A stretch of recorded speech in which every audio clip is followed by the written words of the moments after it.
आज हम एक ऐसे महायोगी की कथा सुनने जा रहे हैं जो घर गृहस्थी में रहते हुए भी परमात्मा के सर्वोच्च अनुभव तक पहुंचे, जिनके जीवन में साधारण मनुष्य जैसा व्यवहार था, पर भीतर दिव्य चेतना की महासागर लहराता था। यह कथा है योगावतार, क्रिया योग के पुनर्जीवक, परम पूज्य श्यामाचरण लाहिड़ी महाशय की। लाहिड़ी महाशय का जीवन जितना सरल था, उतना ही चमत्कारों से भरा हुआ भी था। कार्यालय में काम करने वाला एक सामान्य किरानी, लेकिन भीतर योग की ऐसी अग्नि लिए हुए जिसे पहचानना आम लोगों के लिए संभव ही नहीं था। सन 1860 या 70 का दशक रहा होगा। स्थान दानापुर। पब्लिक वर्क्स डिपार्टमेंट का दफ्तर। वहां के क्लर्क बाबू, जिन्हें सब किरानी बाबू कहते थे, यही थे श्यामाचरण लाहिड़ी। एक सुबह वे बड़े साहब के कमरे में पहुंचे। फाइल हाथ में थी। उन्होंने दरवाजे पर हल्की आवाज में कहा, क्या मैं अंदर आ सकता हूं सर? अंदर से आवाज नहीं आई। वे धीरे से भीतर गए, मेज पर फाइल रखी और शांत भाव से बाहर आ गए। अंग्रेज साहब खिड़की से बाहर देखते हुए जैसे विचारों में खोए हुए थे। आधे घंटे बाद लाहिड़ी बाबू फिर फाइल लेकर गए तो देखा साहब की स्थिति वही है। लाहिड़ी जी के आने पर साहब ने बड़ी उदासी से कहा, आज मन नहीं लग रहा है, आप जा सकते हैं।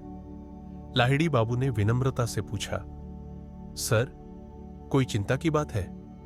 साहब बोले, इंग्लैंड से पत्र आया है, पत्नी बहुत बीमार है, मैं यहां हूं, कुछ कर नहीं पा रहा हूं, समझ नहीं आता क्या करूं।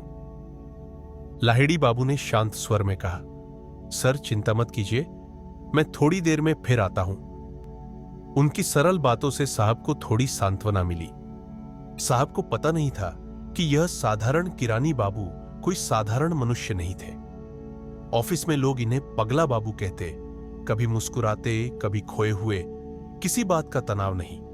कुछ लोग आनंदमग्न बाबू भी कहते, क्योंकि उनके चेहरे पर हमेशा दिव्य शांति रहती थी। थोड़ी देर बाद वे फिर साहब के कमरे में गए और बोले, सर आप बिल्कुल चिंता न करें, मेम साहब अब स्वस्थ हैं। आज तारीख का पत्र लिख दीजिए, अगली मेल में उनका पत्र आपको मिल जाएगा और वे जल्द ही भारत आने की तैयारी भी करेंगी। साहब मुस्कुराए और बोले, आप इस तरह बता रहे हैं जैसे अभी अभी उनसे मिलकर आए हों। लाहिड़ी बाबू मुस्कुराए, कुछ बोले नहीं। एक महीने बाद साहब ने उन्हें बुलाया। साहब कमरे से बाहर आते ही बोले, पगला बाबू कमाल कर दिया आपने, मेरी पत्नी का पत्र आया है, वह बिल्कुल ठीक है और भारत के लिए निकल रही है। कुछ दिनों बाद साहब की पत्नी भारत पहुंची। साहब ने उन्हें लाहिड़ी जी से मिलवाया। जैसे ही मेम साहब ने लाहिड़ी महाशय को देखा, वे कुर्सी से उछल पड़ी। उनकी आंखें फटी रह गई। उन्होंने कांपती आवाज में कहा, यह वही व्यक्ति है।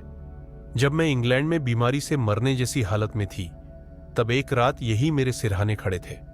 इन्होंने मेरे सिर पर हाथ फेरा, मुझे सहारा देकर बिठाया और कहते हैं, बेटी तुम बिल्कुल ठीक हो गई हो, पति भारत में चिंतित है, तुरंत पत्र लिख दो, कल जहाज की सीट भी बुक करा लो।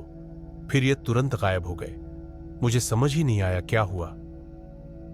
अंग्रेज साहब स्तब्ध रह गए, पर लाहिड़ी महाशय बिना कुछ कहे शांत भाव में बाहर चले गए।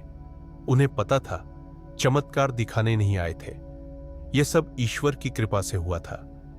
अब इस घटना से बहुत पहले लाहिड़ी महाशय का जीवन कुछ और ही राह पकड़ चुका था।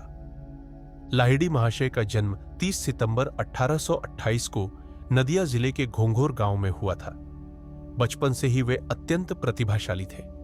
बांग्ला, अंग्रेजी, फारसी, संस्कृत जैसी भाषाएं उन्होंने सहज ही सीख ली। युवावस्था में उनका विवाह काशीमणि देवी से हुआ।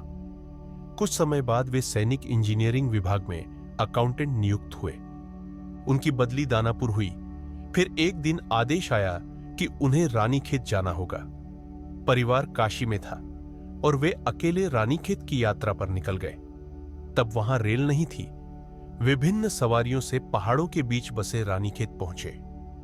रानीखेत में वे अक्सर पहाड़ों में लंबी पैदल यात्राएं करते। एक दिन एक सुनसान पहाड़ी पर उन्हें किसी ने नाम लेकर पुकारा, श्यामाचरण। आवाज पहाड़ों में गूंज रही थी। वे चौंक गए।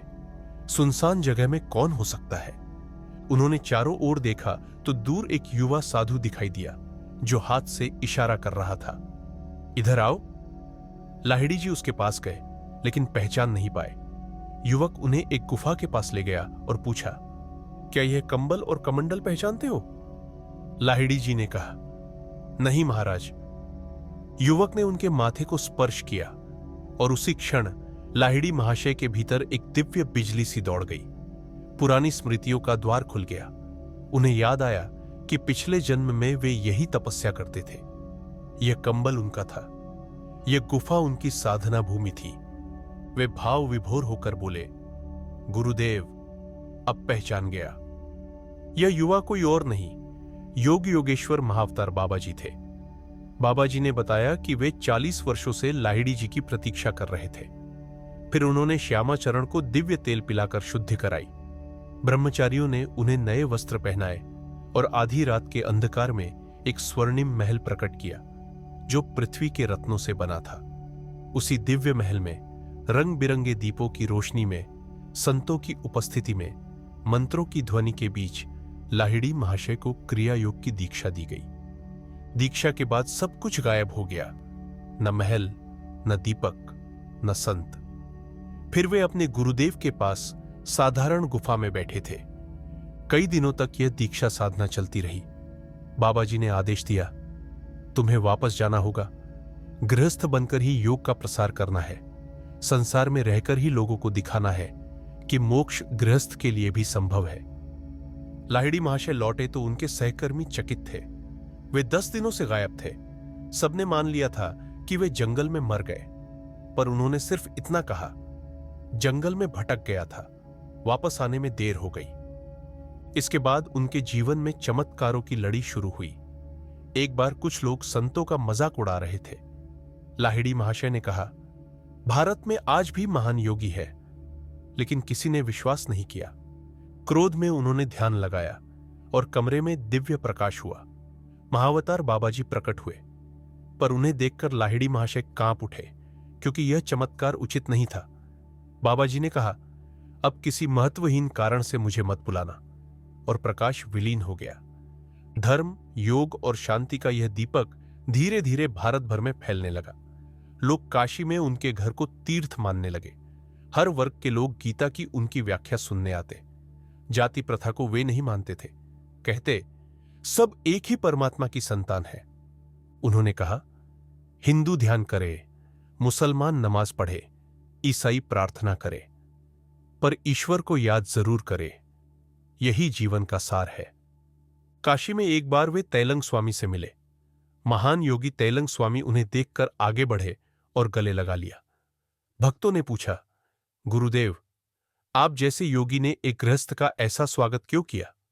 तैलंग स्वामी बोले, यह साधारण व्यक्ति नहीं है, यह उच्च कोटि का योगी है। तुम इसकी ऊंचाई नहीं समझ सकते। समय बीतता गया। 1895 में उन्हें कार्बंकल हो गया। शिष्यों ने ऑपरेशन का आग्रह किया, पर उन्होंने मना कर दिया। वे समझ चुके थे, कई शिष्यों के कर्म उन्होंने अपने ऊपर ले लिए हैं। एक दिन शांत स्वर में बोले, मेरा कार्य समाप्त हो गया है, अब मैं घर जा रहा हूं। शिष्य रोने लगे। उन्होंने कहा, शोक मत करो, शरीर जाता है, मैं नहीं, मैं हमेशा तुम्हारे पास रहूंगा। थोड़ी देर में वे पद्मासन लगाकर बैठे और महासमाधि में लीन हो गए।